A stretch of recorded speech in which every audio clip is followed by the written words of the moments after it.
xiyonatni qanaqa unutib yuboradi? 95% ayollar qiladigan yagona xatoni bilib olasiz. Muammoni ildizini hal qilmadingiz. Siz qiziqarli bo'lmay qoldingiz unga. Xiyonat haqida gaplashamiz. Ayoldan bir maxluq yasaladi. Jinsiy aloqa kamayganda mutaxassis neytral bo'la oladi. Assalomu alaykum. Sizlar bilan men Umida Abdullayeva, amaliy psixolog, psixoterapevt, coach. Va bugun sizlarga hamon birinchi raqamda turgan og'riqlar bo'yicha va eng ko'p menga ayollar murojaat qilinadigan muammo xiyonat haqida gaplashamiz. Yana xiyonat ekan deb videoni o'tkazib yubormang.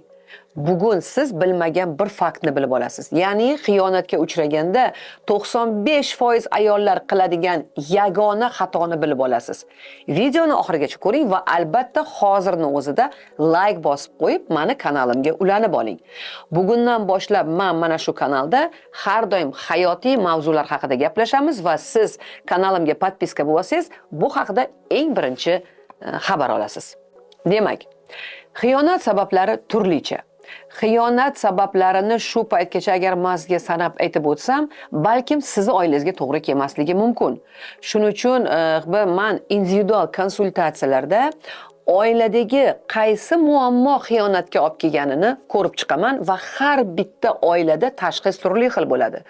Oilalarda muhit, munosabatlar, muammolar turli xil. Shuning uchun xiyonatni bir yagona sababi bor deya olmayman. Har bitta oiladagi muhit barmoq izlariga o'xshagan betakror. Shuning uchun har bitta oilani men tashxis qilayotganimda aynan qaysi muammo xiyonatga sababchi bo'lganligini ko'rib chiqamiz. Negaki xiyonat bu sabab emas. Xiyonat bu oqibati, buzilgan munosabatlarning oqibati, dars ketgan munosabatlarning oqibati hisoblanadi. Bu shunchaki oxirgi qadam. Mana shu oxirgi qadamni sabab deyish kulgili, noto'g'ri. Biz siz bilan konsultatsiyaga kelganingizda qayerda buzilish bo'lgan, qayerda ehtiyojlari bir-biriga to'g'ri kelmay qolgan, qayerda mana bu kelishuv o'rtalaringdagi bir-birlaringga bo'lgan ishonch, hurmat, yaxshi munosabat yo'qolgan. Mana shu yerdan davolashni boshlaymiz. Xiyonatni o'zi bu shunchaki oqibati. Bu simptom, tushunyapsizmi? Misol uchun boshingiz og'rigan paytda siz borib bosh og'riq dori ichishingiz mumkin. Borib boshingizni tekshirtirib, MRT qilib, bosh og'riqni sababini aniqlashingiz va sababini davolashingiz mumkin. Shunda bosh og'riq o'zidan o'zi tuzalib ketadi. Shuning uchun xiyonat xuddi shu bosh og'riqdagi gap. Siz uni og'riq qoldiruvchi tabletka ichishingiz mumkin. Ko'pincha menga shunaqa deyshadi, xiyonatni qanaqa unutib yuboradi deb, lekin buni og'riq qoldirgani bilan kasallik yo'qolib qolmaydi. Bu kasallik yana boshqa ko'rinishda bo'lishi mumkin. Mayli xiyonatga uchramassiz, munosabatni saqlab qoldingiz, lekin boshqa ko'rinishda yana boshqa joydan chiqaveradi. Chunki siz muammoni ildizini hal qilmadingiz. Qachonki meni oldimga kelganingizda, biz muammoni ildizini hal qilganimizda, munosabatlarni qura olganimizda sizda hech qanaqa natija, yomon oqibatlar bo'lmaydi. Shuning uchun bunaqa vaziyatda yaqinlardan yordam so'rash, kimlargadir maslahat qilish, boshqalarning fikri bilan ish ko'rish mutlaqo noto'g'ri. Har bitta inson o'zini nuqtai nazaridan sizga maslahat beradi. Har bitta inson o'zini dunyo qarashidan, o'zini tajribasidan, o'zini qadriyatlaridan, o'zini qonun qoidalaridan kelib chiqib sizga maslahat beradi. Shuning uchun hech qachon bitta insonni maslahati ikkinchi insonga mos kelmaydi. Yaqinlaringizdan, dugonalaringizdan, ota-onangizdan umuman maslahat so'rashni keragi yo'q. Sizga faqatgina mutaxassis yordam beradi. Nima uchun?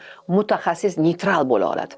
Bu vaziyatga hech qanaqa baho bermasdan qaray oladi. Biz shunga o'rganganmiz. Vaziyatni oq-qoraga bo'lmaslikka, yaxshi yomonga ajratmaslikka, yo siz taraf yo eringiz taraf bo'lmaslikka neytral odamgina xotirjam qara oladi. Siz atrofingizdagi odamlar neytral qara olmaydi, chunki ota-onangiz sizga ichi achiydi, dugonalaringiz sizni tarafingizni oladi. Ular hammasi sizni nuqtai nazaringizdan qaraydi. Turmush o'rtog'ingiz ham xuddi shunaqa. Uni odamlari u nuqtai nazardan qaraydi. Qarabsizki, yechim bo'lmaydi. Qarama-qarshi fikrlarni jangi boshlanadi va sizni kimdir qayrashi, noto'g'ri yo'lga yetalashi va oila saqlashda o'rniga buzilib ketishi hech gap emas. Mutaxassisga ko'pchilik qo'rqadi murojaat qilgani, negaki o'ylashadiki, psixolog oilani buzadi deb. Yo'q, psixolog oilani buzmaydi. Psixolog sizni yopiq ko'zlaringizni ochadi xolos. Vaziyatga real qarashni, obyektiv baho berishni o'rgatadi. Shundagina yechim topa olasiz. Hissiyotlarni bir chetga yig'ishtirib qo'yib, xotirjam qaraganingizda siz yechim topa olasiz. Har doim bizning birinchi maqsadimiz oilani saqlab qolish bo'ladi. Men hech qachon oldimga kelgan odamga "Davay oilangizni buzamiz" demaymiz. Biz har doim birinchi o'rinda oilani saqlab qolishga qaratamiz. 3%, 2% saqlab qolish imkoniyati bo'lsa ham, biz avval mijozim bilan shuni qilib ko'ramiz. No ba'zan buni iloji bo'lmaydi. Demak, juda ham ko'p oilalarda erkak kishi xiyonat qilgach, ichidan aqli bilan baribir aybdorlik hissiyoti bo'ladi. Aybdorlik hissiyoti bo'ladi. U o'zini noto'g'ri qadam qo'yayotganini, noto'g'ri qilayotganini ichidan his qiladi. Va mana shu aybdorlik hissiyotini yopish uchun ayolda kamchilik qidirishni boshlaydi. Ayblashni, kamchilik qidirishni, uni ikir-chikirlariga pridiratsiya qilishni, uni har doim tanqid qilishni, nimalardir dam ovqatidan, dam tashqi ko'rinishidan, dam kiyinishidan, dam hididan, dam dididan, dam bolalarga yaxshi tarbiya qila olmasligidan, dazmol qilishidan hatto. Xullas, kamchiliklarini axtarib topib, tanqid ko'payadi. Bu ko'rsatkich. Nima uchun shunday qiladi? Chunki u mana shu ichida paydo bo'lgan aybdorlik hissiyotini pasaytirish uchun, bosish uchun, o'zini o'ziga ozgina bo'lsa ham taskin berish uchun, o'zini aybdor hissiyotidan qutultirish uchun ayolni ayblay boshlaydi. Buni proses demonizatsiya deyiladi. Ya'ni ayoldan bir maxluq yasaladi. Bu bilan yana bitta maqsad atrofdagilarga, yaqinlariga isbotlashga harakat qiladi. Ayol bunday ayol bilan yashab bo'lmasligini, bunday ayol bilan yashashning iloji yo'qligini va u xiyonat qilishga majbur bo'lganligini, boshqa iloji yo'qligini, bunday ayolga chidashdan ko'ra iloji yo'q, u ham yashashi kerak-ku. Mana shunaqa yo'l qidirib, u ayolini tanqid qilishni boshlaydi. Nima bo'ladi shunda? Ayol tanqidga uchragach, ko'pincha 95% ayollar tanqidga uchraganda, tinimsiz eri unga qoralashni boshlaganda, ayblashni boshlaganda, solishtirishni boshlaganda, jinsiy aloqa kamayganda, undan uzoqlashi, sovuqlashini sezgan ayol nima qiladi? Erimga nimadir bera olmayapman. Erimga nimadir yetishmayapti. Undan maslahat so'raydi, bundan maslahat so'raydi, aytishadiki, ko'nglini olgin, erkak kishining ko'ngli ko'chada bo'ladi, yaxshiroq qara. Turlan. Kurslarda o'qiydi. Hattoki kurslarda shu xatoni qilishar ekan. Ering sizdan uzoqlashdimi, ering sizga e'tibor bermay qo'ydimi? Demak, pastelingizni alishtiring, xilma-xil unaqalar qiling, mamnaqa narsa qiling. Ya'ni ayol tanqid ostida yana ham ko'proq yoqishga harakat qilishni boshlaydi. Yana ham ko'proq yoqishga harakat qilishni boshlaydi va bu eng katta xato. Erkak bilan ayolni munosabatlarida xiyonat paytida ayolni shundoq ham qadr-qimmati mana bu yerda. Agar u qadrini saqlagan bo'lganda unga xiyonat bo'lmasdi. Tushunyapsizlarmi? Ko'pincha o'ylashadiki, yomon ayollarga xiyonat qilishadi deb. Yo'q.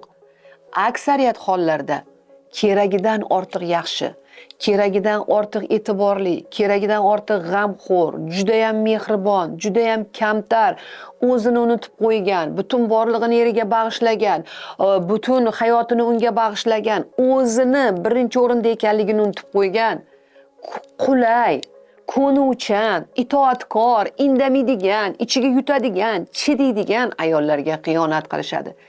Nega? Chunki bunaqa ayollarning oldida erkak o'zini erkak his qilmay qo'yadi. Siz unga go'yoki onasi bo'lib olasiz. U haqida g'amxo'rlik qilasiz, ustini qilasiz, qornini qilasiz, boshini silaysiz, oyoqlarini. U erkaklarda shunaqa ehtiyoj borki, ular o'zini kuchli, giroy, ularga hayrat bilan qarashingiz va bu kuchliligini isbotlashni xohlaydi. Siz unga shu imkonni bermaysiz. Shuning uchun u ketmaydi bunaqa ayoldan. Xiyonat qilsa bunaqa yaxshi, o'ta yaxshi ayollardan erkaklar ketmaydi. Nima qiladi ketib? Siz unga hamma ehtiyojlarini deyarli beryapsiz. Faqat uni hayotiga rang-baranglik, xilma-xil jinsiy aloqa va emotsiya yetishmayapti. Mana shu narsani boshqa odamdan qidiradi. Chunki uyda mana shu ehtiyoj yo'q. Hozir meni qancha yomonlasangiz ham, qancha jahlingiz chiqsa ham aytaman. Siz qiziqarli bo'lmay qoldingiz unga. Qiziqarli bo'lmay qoldingiz. Chunki siz uchun kurashish, sizni ko'nglingizni olishni ehtiyoji yo'q. Siz shundoq ham hamma narsani qilib beryapsiz unga. Tushunyapsiz-a? Erkakligini, tabiatdan erkakligini namoyish qilish uchun imkoniyat uyingizda yo'q. Demak, Bunday erkak ayolidan nima oladi? Kelinglar ehtiyojlarni ko'rib chiqamiz. Ota-onalik ehtiyoji qondiriladi. Status, obro' bor, xavfsizlik bor, uni oilasi bor. G'amxo'rlik, e'tibor, tozalik, yana boshqa ehtiyojlarni siz qondiryapsiz. Lekin unda boshqa ehtiyojlar bor. Rang-baranglik, emotsiyalarga boy hayot va jinsiy hayotda rang-baranglik. Mana shu narsani boshqa ayoldan qidirishni boshlaydi va bunday ayol topiladi. Endi qarang nima bo'ladi. Shunaqa nomlangan sevgi uchburchagi hosil bo'ladi. Uchburchakning tepasida qirol, eriz o'tiradi, bu yog'ida siz, bu yog'ida jazmani. Siz bir tarafda tanqidlar ostida, qoralashlar ostida, ayblashlar ostida, atrofdagilarning maslahati ostida jon jahdingizdan erizga yoqishga harakat qilasiz.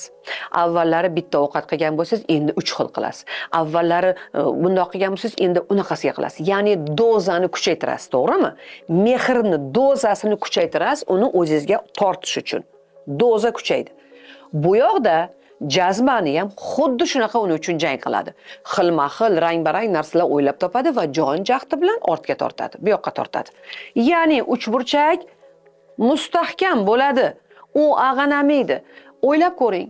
Bu yoqda ayol, o'zini ayoli, uni hamma ehtiyojlarini двойной qondirib tursa, bu yoqda jazmani двойной qondirib tursa, kerakmi erkakka bunday hayotni o'zgartirish? Yo'q. Psixologik tomondan inson egoist bo'ladi. Uni hamma ehtiyojlari qondirayotgan tomonda joyda hech qachon o'zgartirish kiritmaydi. Tak vot, mana shu uchburchak paydo bo'lganda erkak eng qulay vaziyatda bo'ladi. Ikkita ayol uni jon jahdi bilan raqobat qilib o'ziga og'dirish niyatida bo'ladi. Uni ehtiyojlari двойной qonadi. Nima qiladi u alishtirib? Nima qiladi jazmandan voz kechib yoki sizni tanlab, agar siz unga двойной dozada mehr berayotgan bo'lsangiz? Siz aytishingiz mumkin, men janjallashaman, to'polon qilaman, u qilaman, bu qilaman. Bu ham e'tiborga kiradi. Janjal, to'polon, arazlash, qiy-chuv, ketib qolaman deyish, ketib qolish, bular hammasi u uchun kurash. Psixikasi uni gapirayotgan jangingiz ostida men seni yo'qotib qo'yishdan qo'rqaman, sen menga keraksan, meni tanla, nima uchun meni tanlamading, nima uchun meni tanlamading degan hayqiriqni eshitadi. Ya'ni siz o'z-o'zdan o'zingizni plankangizni yana ham pastlayapsiz. Shundoq ham pastlab qo'ygansiz. Mana shu janjallar, to'polonlar, kurashlar, temboli jazmani bilan borib ko'rishsangiz, bu yana ham sizni qadrsiz qiladi. Siz o'zingiz mana shu noto'g'ri qadamlar bilan temboli chizga yutib unga yana ham yoqishga harakat qilishingiz, sizga xiyonat qilgan insonni xilma-xil intim munosabatlarni rang-barang kiritish, unga yoqishga harakat qilish bilan yana ham o'zingizni qadrsizlantirasiz. Men hozir oilalar buzilishi aytmayapman, bunaqa deb o'ylamang. Men oilani to'g'rilash to'g'ri yo'lini aytyapman. Toki siz o'zingizni qadrsizlantiraverar ekansiz, ya'ni sizga xiyonat qilgan odamga yana ham yoqishga, qaytarib olishga, tortib olishga, ushab qolishga harakat qilar ekansiz, bu munosabatlar naborot borib buziladi. Siz hozir menga aytishingiz mumkin, bolalarim uchun oilam buzilishiga qarab ketaveraymi deb. Yo'q. Sizni mana shu noto'g'ri harakatlaringiz oilangizni buzadi. Qadrsizlangan saringiz unisini jazmanni qadri oshib boraveradi. Tushunyapsizmi nima deyapman? Va ko'pincha menga mana shunda kelishsa, ajrashaymi, yashaymi deb. Men har doim aytaman, keling biz oilani saqlab qolishga harakat qilamiz. Va mana shunda to'g'ri qo'yilgan har bitta qadamingiz sizni qadringizni oshiradi. Xiyonatga uchragan oilalarda meni oldimga kelishganda birinchi maqsad hamma narsani pauzaga qo'yib, mana bu uchburchakdan chiqish bo'ladi. Toki siz mana shu uchburchakda turar ekansiz, ya'ni kurash olib borar ekansiz jazmani bilan eringiz uchun, bu uchburchak hech qachon buzilmaydi. Siz qancha kuch bilan eringizni o'zingizga tortsangiz, jazmani xuddi shunday qarama-qarshi kuch bilan tortaveradi. Uchburchak ag'anamaydi. Bu jazmanidan voz kechish uchun, sizni tanlash uchun, tanlaganda ham urush to'polon, bosim bolalar uchun emas, o'zi anglab, oilasining qadriga yetib, sizni qadringizga yetib, ongli tavba qilib qaytish uchun maxsus qadamlar bor va bu qadamlarni siz to'g'ri qo'yishingiz kerak. Har bitta qadamni o'zining etapi bor. birinchi qiladigan ishingiz mana shu narsani pauzaga qo'yasiz va uchburchakdan chiqasiz. Lekin afsuski buni ko'p ayollar qila olmaydi-da. Buni qilishda iloji ham yo'q. Chunki sizni og'riqlaringiz, qalbingizga berilgan yara shunchalik kuchli bo'ladiki, bu zarbani ko'tara olmaysiz. Ichingiz to'lib ketgandan yana janjal qilasiz, yana yig'laysiz, yana tushkunlikka tushasiz, yana pastlaysiz, yana meni eshitasizda, ha shunaqa qilmasligim kerak, uchburchakdan chiqishim kerak. Bundan chiqishni mustaqil iloji yo'q. Shuning uchun menga murojaat qilishadi. Menda shunaqa programma bor. Har qanday xiyonatga uchragan oilalarni, hattoki uylanib olgan bo'lsa ham oilaga qaytarish mumkin. Men sizga aytaman, shunaqa qadamlar, strategiyalar bor. Uylanib olgan erkak ham oilasiga qaytadi. Agar siz o'zingizni mana bu munosabatlarda tushib ketgan qadr-qimmatingizni to'g'rilab olsangiz, bu janjal bilan, to'polon bilan, shantaj bilan, bolalarni shantaj qilish bilan, qayna-qaynotani o'rtaga qo'yish bilan, mahalla-ko'y bilan hal bo'lmaydi. Buni siz hal qilasiz. Mana shunday paytlarda bilingki, siz hozir agar meni oldimga kelasizmi, kelmaysizmi o'zingiz bilasiz. Birinchi qiladigan ishingiz kurashni to'xtating. Kurashni to'xtating va bu uchburchakdan chiqing. Bu degani buni pauzaga qo'yasizda, siz o'zingizga mana shu yo'qotgan qadr-qimmatingizni tiklash uchun, hayotingizni tiklash uchun, ichingizdagi og'riqlarni, yaralarni bitirish uchun vaqt olasiz. Mana shu paytda shunaqangi meni oldimga kelsangiz texnikalar qo'llaymiz. Siz bilan birga kuzatib turamiz eringizdagi bo'lgan o'zgarishlarni. Endi nima bo'ladi? Uchburchakdan chiqdingiz deylik. Sizda qo'rquv bor. Agar men bu o'yindan chiqsam, tinch qolib qo'ysam, u jazmani tortib oladi-ku. Da, boshda shunaqa bo'ladi. Da. Siz ularni tinch qo'ydingiz, ishingiz bo'lmayapti, o'zingizning hayotingiz bilan bandsiz, o'zingizning qiziqishlaringiz bilan bandsiz. Boshida eringiz bundan xursand bo'ladi. Xudoga shukr, tinchlandim. Jazmani ham bundan xursand bo'ladi.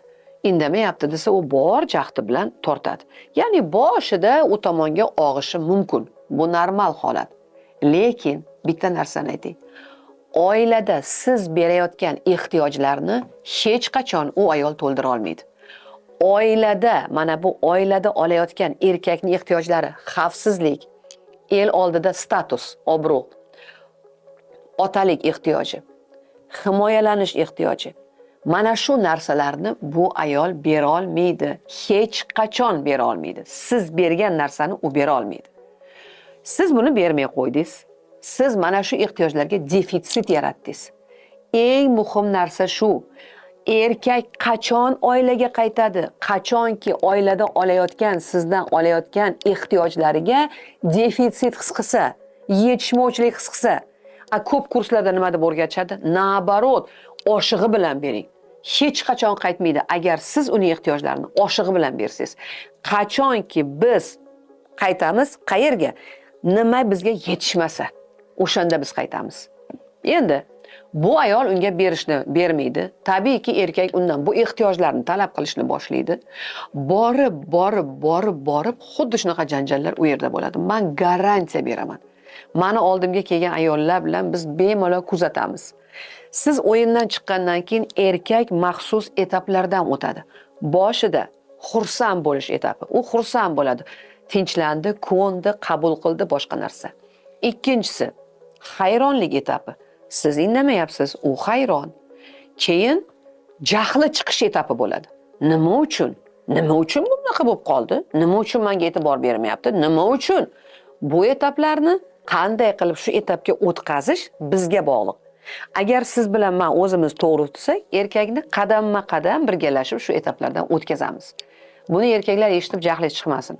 Bu psixologiya. Demak, jahli chiqadi. Bunaqa paytda to'polon qilish mumkin, agressiya bo'lishi mumkin, sizdan pullarni olib qo'yish mumkin, sizdan zapretlar qilish mumkin. Ya'ni emotsiyasi ko'chib yuzaga chiqqan, jahli chiqayotgan erkak uje sizga ehtiyojini ola olmayapti, uje asabiylashni boshladi. Ichidagi anaqa g'azab bu sizga bo'lgan ehtiyoji kuchaygani. Ya'ni sizni qadringiz oshishni boshladi, planka ko'tarilishni boshladi. Keyingisi qo'rquv boshlanadi. Qo'rquv etapi bo'ladi. Va undan keyingi etap переосмысление, qayta o'ylab ko'rish, qayta fikrlash. Mana shu etaplardan eringiz o'tib olguncha siz o'zingizni to'g'ri tutishingiz kerak. Qanday tutishni? Men faqat individual konsultatsiyalarda o'rgataman. Mana shu etaplardan eringiz o'tib oxirgi etapga anglash etapiga kelgandagina oilasiga qaytadi va butunlay boshqacha bo'lib, anglab, xulosa qilib, haqiqatdan tavba qilib, haqiqatdan sizni kerakligingizni anglab qaytadi. Va mana shunda o'tirib gaplashib olish kerak.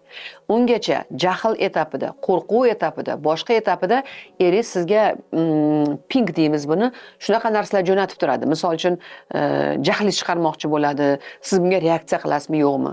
Mana shunday paytda o'yinga kirib ketmasligingiz kerak. Chunki o'yinga kiritish etaplari bor. O'yinga kirdingizmi, tamom. Siz yana pastga tushdingiz, yana boshqatdan boshlaysiz. Emotsional distansiyani bitta o'zingiz saqlay olmaysiz. Shuning uchun bunaqa etaplarni men bilan birga o'tishadi qizlarim. Shu kungacha nechta oilani saqlab qoldingiz? Juda ham ko'p. Oxirgi saqlab qolgan oilalarimizdan butunlay uylanib olgan erkak oilasiga qaytdi va hozir ayoli bilan Turkiyada dam olyapti. Yana bitta erkak aytay, 1,5 yil bo'lgan ekan uylanib olganiga, oilasiga qaytdi va ayoliga mashina sovg'a qildi. Bunaqa oilalar, bunaqa holatlar juda ham ko'p. Men sizga aytayapman, bunda bitta xatoni bugun videodan anglab oling. Sizga xiyonat qilishdimi, dal shu unga yoqishga, dal shu ko'nglini olishga, двойной dozada berishga harakat qilmang. Bu xato. Nabarot, uni ehtiyojlariga defitsit yarating. Lekin bu janjal, to'polon boshqa narsa emas. Agar mana shunday o'zingiz to'g'ri tutsangiz, eringiz hamma etaplardan o'tadi va bunda oila saqlab qolinadi. Mana shundagina oilasi kerakligini, siz unga kerakligingizni, sizni o'rningizni hech kim bosa olmasligingizni eringiz anglab yetadi. Mana shu narsa kerak oilani saqlash uchun. Shantaj bilan, bolalarni ko'z yoshini oqizdirib yoki ota-onani qo'shib oilani saqlash mumkin, mahallani nasihati bilan. Lekin bunda anglash bo'lmaydi. Erkak kishi o'zini xatosini o'zi anglab, ichidan his qilmasa, bu oila xuddiki majburlab ulab qo'yilgan narsaga o'xshaydi. U baribir dars ketadi. Lekin mana bu etaplardan eringiz o'tgandan keyin men qanday gaplashishni, nimalar deyishingiz kerakligini, qaysi etapda gaplashishni o'rgataman. Siz bilan birga kuzatamiz eringizni. Mana shunda oila haqiqatdan boshqatdan tiklanadi. Va bu avvalgi oila bo'lmaydi. Siz endi yangi ayol va yangi oila quriladi. Yangi qadriyatlarda. Chunki hamma eski narsalar gaplashib olinadi, hal qilinadi va yopiladi. Oilangiz boshqatdan yangi etapga ko'tariladi. Yana bitta narsani aytib qo'ying. Xiyonatdan keyin to'g'ri tiklangan oilalar avvalgidanda mustahkamroq bo'ladi. Avvalgidanda mehrliroq bo'ladi. Xiyonatdan o'tib to'g'ri xulosa qilgan va oilasini tanlagan erkaklar hech qachon qaytib xiyonat qilmaydi. Chunki shuning uchun xiyonatdan qo'rqmang. Xiyonat bu tamom, xiyonat bu endi rasvo bo'ldi degan emas. Yo'q. Har bitta qiyinchilikdan to'g'ri o'tilsa, to'g'ri xulosa qilinsa, avvalgidan balandroq pog'onaga ko'tariladi. Va hozirgi kunda men saqlab qolgan avvalambor Alloh bir narsa aytib o'tay. Men deb gapirishim balkim noto'g'ridir. Menga Alloh shunaqa ilm berganki, men orqali balkim sababchi bo'larman. Mana shu qiyinchilikdan o'tib olgan va mana shu etapni to'g'ri hal qila olgan, munosabatlarni saqlab tikla olgan oilalar ikkinchi pog'onaga ko'tariladi va avvalgidan ham yaxshiroq yashaydi. Shuning uchun xiyonat yoqimsiz, lekin buni plus tomoni shundaki, agar undan to'g'ri o'tsa oila, bu oilani yana ham kuchli bo'lishiga, yana ham mustahkamlashiga sababchi bo'ladi. Sog' bo'ling. Agar qanaqadir foydali ma'lumot olgan bo'lsangiz, kommentariyalarni yozib qoldiring. Qanaqadir mavzular sizlarga kerakli bo'lsa, albatta kommentariyalarda yozing, men ko'rib chiqaman va sizga mana shunday videolar olishga harakat qilaman. Omon bo'ling.